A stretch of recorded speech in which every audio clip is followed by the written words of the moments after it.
तो आज हम पढ़ेंगे कलर इन डी मेटल आयन। तो आपने अक्सर देखा होगा कि जो एस ब्लॉक के कंपाउंड्स होते हैं और पी ब्लॉक के कंपाउंड्स होते हैं वो कलरलेस होते हैं या फिर वाइट इन कलर होते हैं, जैसे कि NaCl, KCl, calcium carbonate, magnesium carbonate और पी ब्लॉक के और भी कंपाउंड्स। ठीक है, जबकि जो डी ब्लॉक मेटल्स के कंपाउंड होते हैं जैसे कि फेरस सल्फेट, कॉपर सल्फेट, वेरिडियम सल्फेट या फिर मैंगनीज के या फिर जितने भी डी ब्लॉक मेटल्स हैं उनके जो आयंस होते हैं वो क्या होते हैं, कलरफुल होते हैं। ठीक है, यहाँ पर जबकि एस और पी के कलरलेस होते हैं। तो इसके पीछे का रीज़न क्या है? तो होता ये है कि जब डी ब्लॉक मेटल आयन के पास, ठीक है, चाहे वो +2 हो +3 हो, यहाँ पर हम +n लिख देते हैं, कोई भी यहाँ पर डी ब्लॉक मेटल आयन है उसके पास जब कोई काउंटर एनायन आता है उनको अप्रोच करने के लिए, जैसे कि मान लो आयरन के पास सल्फेट आ रहा है, नाइट्रेट आ रहा है या फिर क्लोराइड, कोई भी आयन आ रहा है, तो होता ये है कि जो डी ब्लॉक एलिमेंट्स है उनकी जो डी सबशेल है, ठीक है, यहाँ पर ये हमारी होगी डी सबशेल के 5 ऑर्बिटल्स। तो होता ये कि जब भी इनको कोई अप्रोच करता है, किनको, डी मेटल आयन को कोई एनायन अप्रोच करता है, तो उनकी जो यहाँ पर ये डी ऑर्बिटल होती है वो 2 सेट्स में स्प्लिट हो जाती है। इन 3 ऑर्बिटल के सेट को कहते हैं T2G और इसको कहते हैं, इस 2 ऑर्बिटल के सेट को EG। ठीक है, तो 2 सेट में क्या हो जाते हैं, स्प्लिट हो जाते हैं। कौन हो जाते हैं? D orbitals of D block metal ion. ठीक है, अब जब ये 2 सेट्स में स्प्लिट हो जाते हैं तो T2G में क्या रहते हैं, इलेक्ट्रॉन्स रहते हैं। मान लो कि किसी का इलेक्ट्रॉनिक कॉन्फ़िगरेशन D3 है, D4 है, कुछ भी है, सपोज करो D3 है, तो 1 2 3 यहाँ पर इलेक्ट्रॉन्स होंगे। अब जब क्या होता है कि रेडिएशन इन पे पड़ता है, किन पे, यहाँ पर मेटल आयन पे, तो इलेक्ट्रॉन ट्रांजिशन कर जाते हैं एक डी ऑर्बिटल के सेट से दूसरे डी ऑर्बिटल के सेट में, जिसको कि हम डी ट्रांजिशन भी कहते हैं। और इसी डी ट्रांजिशन की वजह से कंपाउंड्स में कलर आता है, यानी कि डी ट्रांजिशन रिस्पॉन्सिबल है कलर के लिए। इसी डी ट्रांजिशन की वजह से जो डी मेटल आयन है वो कलरफुल होते हैं। तो क्या हो, अगर ये डी ट्रांजिशन हो ही ना, तो उस कंडीशन में जो डी मेटल आयन है वो कलरलेस होगा। जैसे कि अगर मान लो किसी का D0 इलेक्ट्रॉनिक कॉन्फ़िगरेशन है, तो अगर यहाँ कोई इलेक्ट्रॉन ही प्रेजेंट नहीं है, अगर यहाँ कोई इलेक्ट्रॉन ही प्रेजेंट नहीं है तो यहाँ से यहाँ ट्रांजिशन कोई नहीं करेगा, मतलब डी ट्रांजिशन नहीं होगा। डी ट्रांजिशन नहीं होगा तो कंपाउंड में कलर भी नहीं आएगा। ठीक है, तो जो भी D0 इलेक्ट्रॉनिक कॉन्फ़िगरेशन वाले डी मेटल आयन होंगे उनमें कलर नहीं होगा। जैसे कि यहाँ पर एग्जाम्पल वेनेडियम +3, तो इसका इलेक्ट्रॉनिक कॉन्फ़िगरेशन होता है वैसे 3D1 और 4s2 वेनेडियम का। +3 के टाइम पे क्या होगा, 3 इलेक्ट्रॉन निकल जाएंगे तो डी खाली हो जाएगा। तो इसका डी खाली होता है तो कोई इलेक्ट्रॉन ट्रांजिशन नहीं करने वाला है एक डी से दूसरी डी में, तो इलेक्ट्रॉन ट्रांजिशन नहीं करेगा तो कलर भी नहीं आएगा। सिंपल से रीज़न है। या फिर किस कंडीशन में नहीं होगा ट्रांजिशन, अगर मान लो कि डी पूरी तरीके से भरा हुआ है, D10 है, अगर यहाँ पर 1 2 3 4 5 6 7 8 9 10 मान लो कि पूरा का पूरा डी भरा हुआ है, तो भी देखो नीचे का जो इलेक्ट्रॉन है उसको ऊपर कोई स्पेस तो चाहिए ऑक्यूपाई करने के लिए, तब भी तो वो नीचे से ऊपर ट्रांजिशन करेगा। भाई ऊपर जाएगा तो कोई जगह खाली होनी चाहिए ना EG के पास, तभी यहाँ पर होगा। एटलीस्ट D9 तो होना चाहिए। ठीक है, 1 2 6 यहाँ पर 7 8 9, कोई एक जगह तो, अगर D9 भी है तो देखो एक इलेक्ट्रॉन की जगह खाली है EG में, यहाँ एक इलेक्ट्रॉन है, एक ये हाफ फील्ड ऑर्बिटल है, एक जगह खाली है, तो यहाँ से यहाँ ट्रांजिशन कर सकता है D9 के केस में।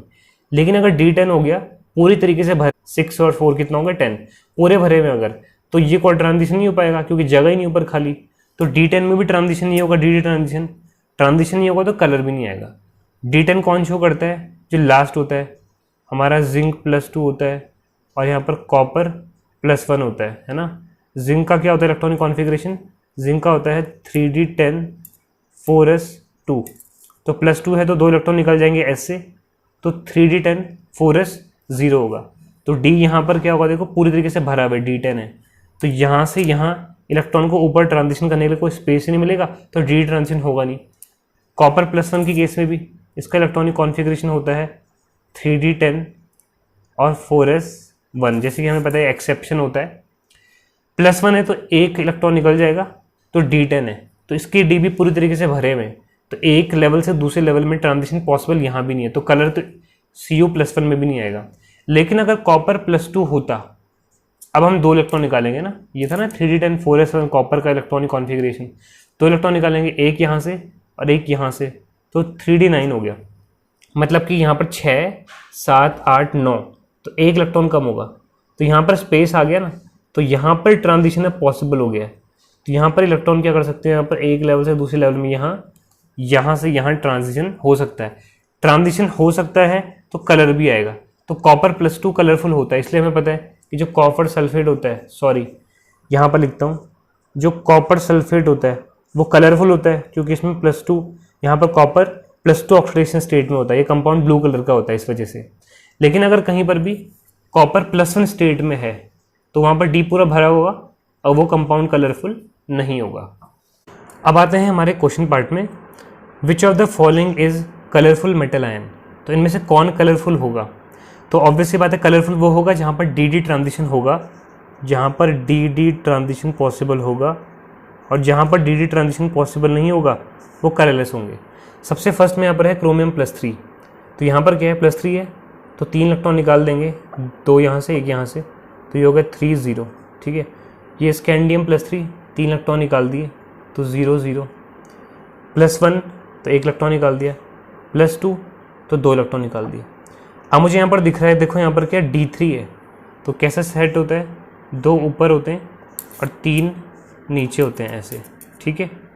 तो यहाँ पर 1 2 3, तो ऊपर वाला यहाँ पर क्या है, खाली है और नीचे इलेक्ट्रॉन है, तो इलेक्ट्रॉन मतलब नीचे से ऊपर ट्रांजिशन पॉसिबल है, तो DD ट्रांजिशन पॉसिबल है, तो ये कलरफुल होगा, तो ऑप्शन ए है। लेकिन बाकी भी देखते हैं क्यों नहीं होंगे। स्कैंडियम +3 है, D0 है, यहाँ पर मतलब कोई भी इलेक्ट्रॉन नहीं है। अब कोई इलेक्ट्रॉन है ही नहीं तो ट्रांजिशन होगा ही नहीं, चाहे ऊपर स्पेस ही क्यों नहीं है, कोई जाने के लिए तो चाहिए ऊपर, तो DD ट्रांजिशन नहीं होगा तो कलर भी नहीं आएगा। नेक्स्ट है यहाँ पर D10 मतलब यहाँ पर क्या है, पूरे के पूरे भरे हुए होंगे ना, 1 2 3 4 5 6 7 8 9 10, तो यहाँ पर रेडिएशन आएगा भी तो कोई ऊपर जाएगा नहीं क्योंकि ऊपर खाली जगह है नहीं जाने के लिए, रहने के लिए, तो DD ट्रांजिशन यहाँ भी नहीं होगा। अगेन ये भी D10 पूरी तरीके से भरा हुआ है, तो यहाँ भी DD ट्रांजिशन नहीं होगा तो कलर भी नहीं आएगा, तो ऑप्शन ए हो जाएगा। Which of the following is colourless metal ion, तो इनमें से कौन कलरलेस होगा, तो कलर के लिए DD ट्रांजिशन रिस्पॉन्सिबल है, जहाँ DD ट्रांजिशन नहीं होगा वहाँ कलर नहीं होगा।